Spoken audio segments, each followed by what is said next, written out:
Hello everyone, welcome to Merlin's Manor. Today I'm going to be talking about the 20 by 20 challenge that I did in 2021. That's 20 games that I played at least 20 times. And I barely made it towards the end. I wasn't sure if I was going to make it because we played a little bit too much Gloomhaven and didn't get to playing other games as much.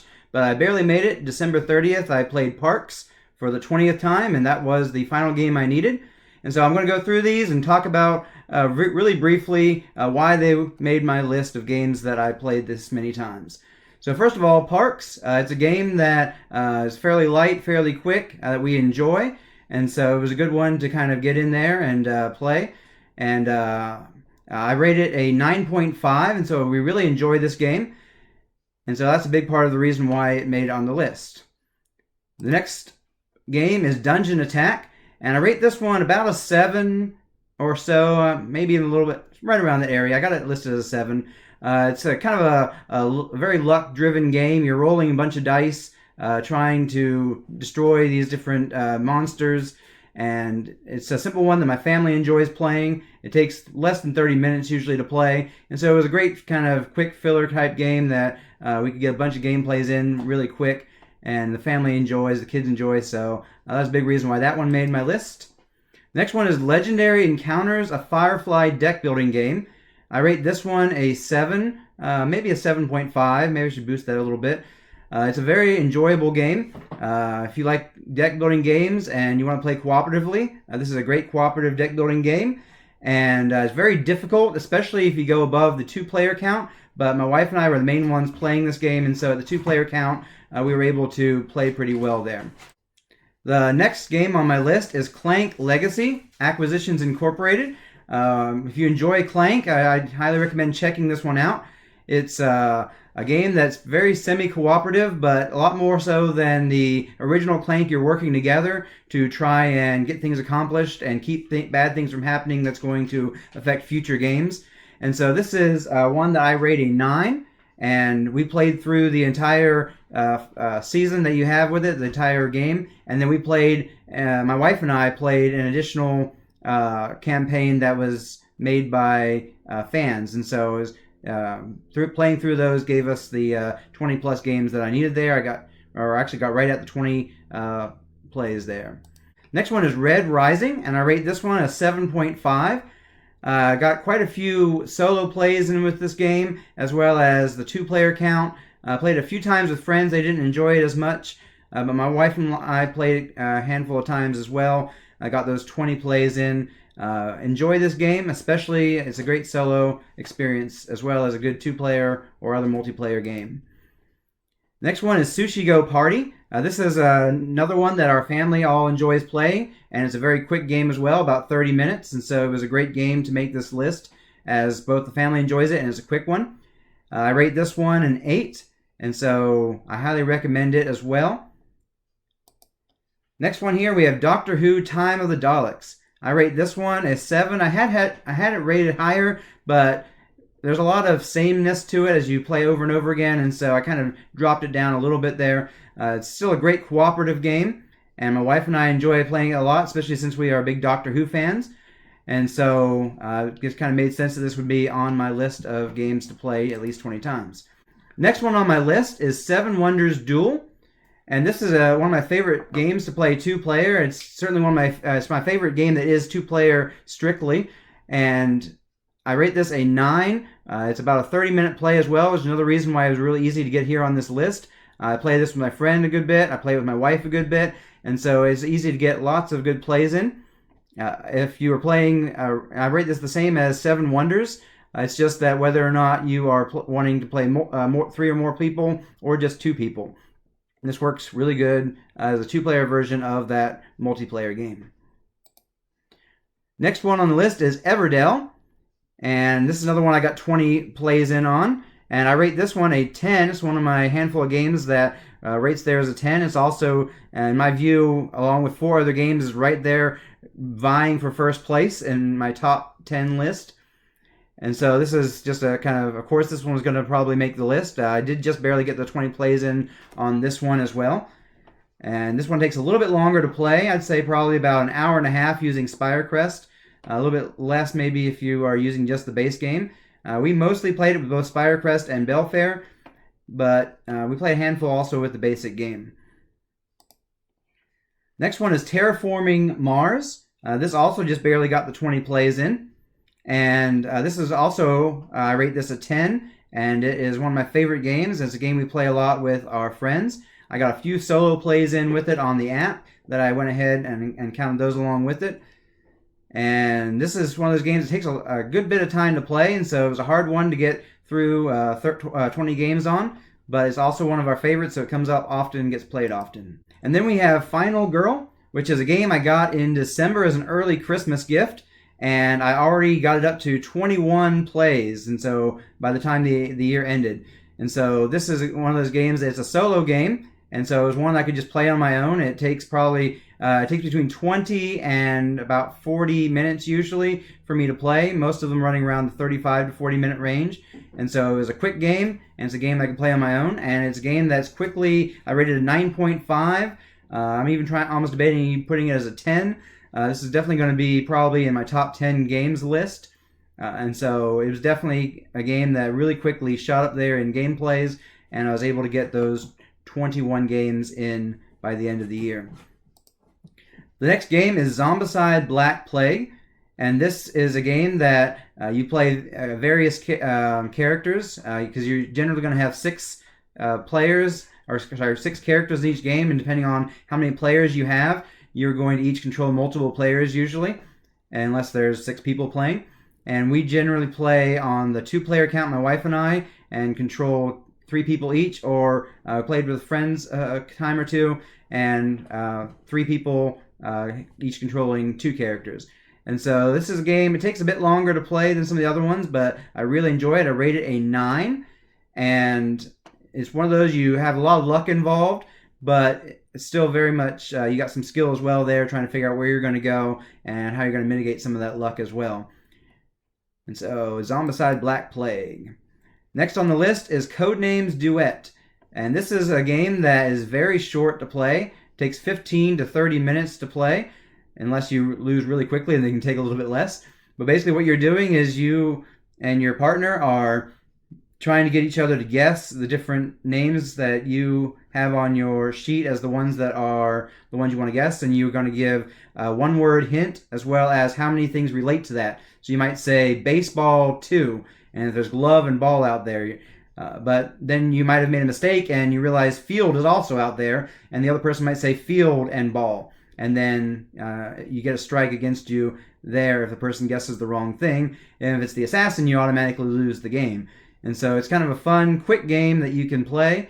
And so that was one that we would sometimes play kind of towards the end of the night, just want a quick game in and bring that out. And it's also great to, as a husband and wife, to try and see how each other thinks a little bit. And you already have a little bit of that idea, but it kind of reinforces that as well. And so it's a good game for that.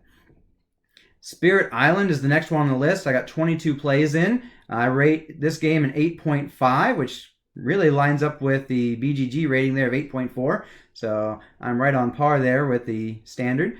This is one of those games, it takes a long time to play, long time to set up and tear down, but it's also a game that when I got it, I got really into it and was playing it solo quite a bit when I first got it.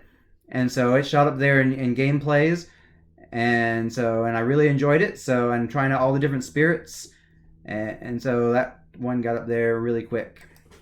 Next one here is Calico, and there's another one of those games that our family enjoys. Our kids oftentimes request it, and basically you are trying to make patterns that will attract some cats, as well as getting colors that kind of match a goals that you have on your board. A very puzzly type game, and it's also one of those quicker games. It takes about 30 minutes to an hour. They listed here as 30 to 45 minutes. That's pretty accurate. And so I rate this one a 7.5, and it got some, and I got some solo plays in with this one as well, as they have scenarios that you can play. And so I did a bit of that. I got the numbers up there as well, especially when I kept losing one of the scenarios and kept playing it over and over again until I beat it, and finally did. And so I got 26 plays in total between solo and playing with my family on this game. Next game is Three Dragon Ante Legendary Edition. This is a game that is often requested by one of my friends when we are over at his house, and so it quickly got up to 27 plays over the year, as it's one of those games that we can play fairly quickly. It's a good filler game. Of course, you say that, and sometimes the games last a long time, just depending on how the game goes. It's one of those games that can be over in 15 minutes if somebody just kind of loses all of their money real quick, or it can go for 2 hours if the person keeps getting to the edge of being out and getting right back in and winning a few hands, and then all of a sudden the game's reset almost back to the beginning. And so it's one of those games that usually takes about 30 minutes to an hour, but it can go either way depending on how quickly people lose or don't lose. And I rate this one a 7.5 as well. I enjoy it quite a bit. The next one is Terraforming Mars Ares Expedition, and I got 31 plays on this one. It's a game that I really like it solo. I also enjoy playing it as a multiplayer type game. I've tried it a handful of times as co-op. I haven't won yet on the co-op. It's one of those games. It's Terraforming Mars's little brother here that takes probably about half the time to play. Certainly a lot less time to set up. And so for that reason, able to get more plays in with it. Also being kind of fresh and new, kind of enjoying it a little bit more, just to kind of get the handle on that game. And so I've played it a decent bit solo and co-op and also multiplayer. And I rate Terraforming Mars Ares Expedition an 8.5. This is a little bit lower than I rate the regular Terraforming Mars, just because there's a lot more that goes on in the regular game that's very interesting, especially on the multiplayer level. Although I do prefer this version solo because there's less that you have to worry about as far as the setup, as well as the different tiles and stuff that you have to place down that really aren't that significant in the solo mode as they are in the multiplayer. So I prefer this one for solo, but overall I prefer the regular Terraforming Mars. The next one on my list is the Isle of Cats, and this is one of my favorite games. It's rated a 10, and I played it 35 times. A few of those were recently played digitally on Savranti, just to try that out. Playing a few solo games of that in that format, and I've enjoyed trying that out. When we first got this game, it was a game that our kids would request oftentimes, and then we'd play the family mode, which is great for playing with the younger kids that can't handle the overall strategy of all the things together, but you just mainly focusing on placing cats and having the lesson cards that you are dealt, picking 2 out of 3 of those, and then not having to worry about the drafting and all those types of stuff. And so we'd play as a family oftentimes when we first got it, and then the kids would go do their thing, and my wife and I would play it after that as well. So we'd get 2 games in right there when we first got it, because we really enjoyed it. And it's one of those games that I'm going to keep coming back to playing over and over again. One of my favorite games, Isle of Cats. The next game is Wingspan, and this is also another one of my top 5 games, and I've really enjoyed it. I rate it a 10 as well. And so obviously this is a game that's going to get played a lot for me. I played a lot with my wife, as well as I got quite a few solo plays in, and a handful of digital solo plays when I was on a trip to the mountains and just kind of winding down at the end of the day, playing a few of those games. And so it's one of those games that I play a lot. I don't play it as much anymore digitally, but I do play it a decent bit with my family, especially my wife, and solo as well. And then the final one, Gloomhaven. We actually got this game in October, and somehow I managed to log 78 plays of this game, despite it being a long and involved and heavy game with a lot of setup and teardown.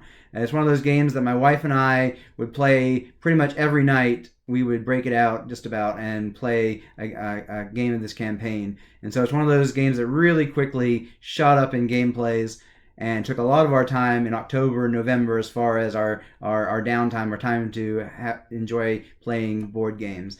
And so I rated a 10. It's also another one of those games that falls in my top 5 that at any moment can change back and forth between the 5. And it's a game I highly recommend if you like co-op dungeon crawler type games.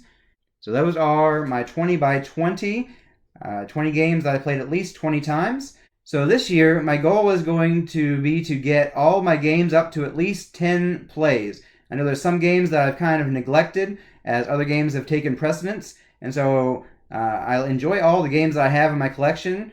So I want to try and make sure that they all get that same kind of attention, and I get kind of my money's worth a bit out of them this year. And so that's my attempt, is going to get them all up to 10. Of course, the ones on this list, I've already succeeded and surpassed that goal, and so they won't be ones as part of what I need to play this year. But there's a lot of other ones that have maybe 5 plays, and I'll need about 5 of those. And there's some that only have 1 or 2 or 3 plays, and some that are brand new that I just got that I'm like, well, now I got to play at least 10 times. And that's going to give me that motivation to get in there and play these games that haven't gotten as much attention, haven't gotten as much love.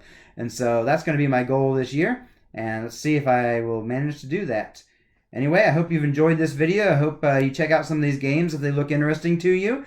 And I hope you have a great 2022, and I'll catch you in the next video.